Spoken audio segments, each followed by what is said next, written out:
What did the Senate president say? He said that the thing was not even removed. That the social media is awash. This and that. The man was being sophistry. He was playing with sophistry and semantics. That is not removed. It's still there. This and that. He said, we want it to be made compulsory. Okay. That is the actual word to be used. Is that not what Nigerians are demanding? Telling us that the thing is there. Yeah, we know it has been there. But what use? It's not helping our electoral system. That's why we said make it compulsory now, because in the last election, we saw what happened at the tribunal, where it is said that it is what? Beavers and RF are discretional.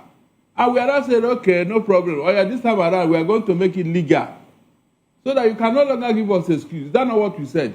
So leaving it there does not help the situation, because that's what the Senate president is saying, that the thing is still there as they made it, that nobody should say that they removed it. Okay, I think the Senate president was basically reacting, to news out there that the Senate rejected it, that they dropped it. So the Senate president came to say, look, Nigerians, we didn't drop anything, The amendment simply said, okay, let us leave it as it is, as it were, according to the 2022 Electoral Act. No, I think that is basically what the Senate president was saying. He rejected the demands of Nigerians. Okay. Yes, that is the word here.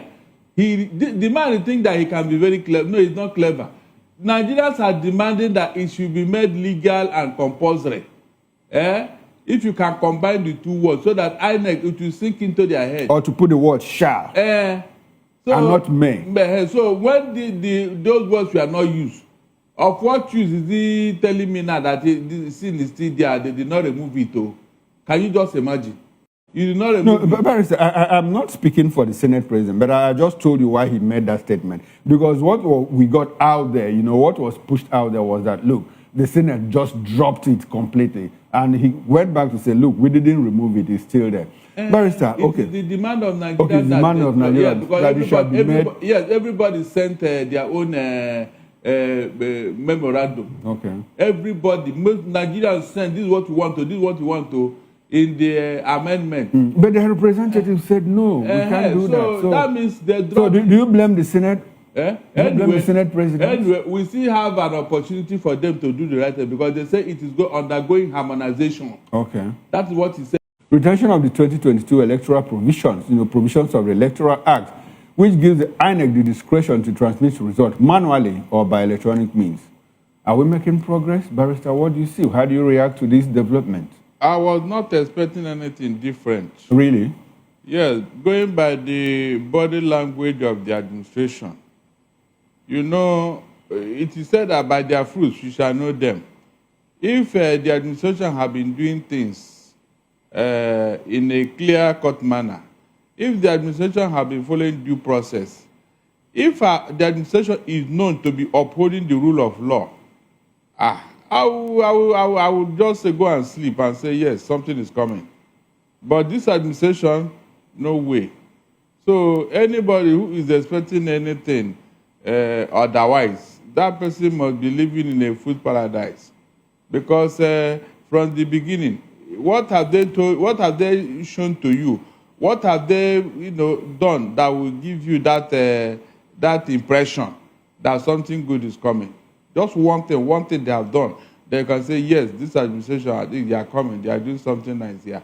Is it obedient to court order? That one is even the most annoying aspect of it. So the administration decide what they want and what they don't want. Sir, when you say the administration, the 2022 electoral law as amended was not signed into law by this administration. It was President Muhammad Buhari. So what has that got to do with? If the mistake was made by Buhari, why will you blame this administration? Look, can you just imagine? So since the Senate president have just said it, that he knows that electronic transmission of results is upmost in the people's mind, that it is also there in his mind, this and that. Then why didn't he do the needful here? You want to tell me that they have not been talking? I have told you here that by their fruits you shall know them.